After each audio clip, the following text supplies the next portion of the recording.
Records show the confrontation happened the night of January 31st, when TPD officers and able agents were doing compliance checks in the Blue Dome district. This is video from a similar check in South Tulsa in November. According to this report obtained through an open records request, Councilor Blake Ewing became upset when officers started writing citations for unlicensed games at his businesses, The Max and Joe Mama's Pizza.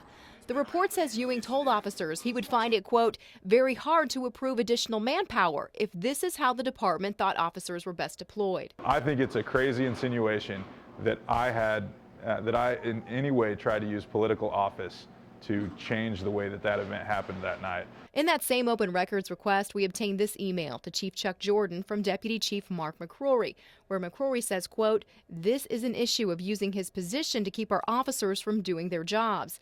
In another email, Major Tracy Lewis says, quote, I feel this interaction is inappropriate. Ewing's employee used her cell phone to record the exchange between Ewing and police. Okay, here's what's going to happen. The next time someone in your department sits across the table from me at the city council meeting and says we're short on police officers and that's why crime is what it is, I will recount this entire incident to the letter. Because it's ridiculous, man. Does that not make sense to you? What I suggested to the officer that night was not that I would withhold funding from future academies, which is ridiculous, but that I would recount this incident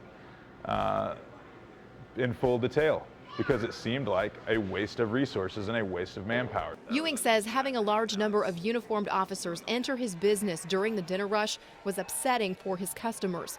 Chief Chuck Jordan wouldn't comment on the confrontation, but he did tell us the compliance checks at Ewing's businesses were conducted in the same manner as those at more than 30 other Tulsa establishments over recent months. And he stressed while major crimes do receive the greater part of the department's resources, he says TPD will enforce all city laws, including licensing violations. Casey Roebuck, 2 News, works for you.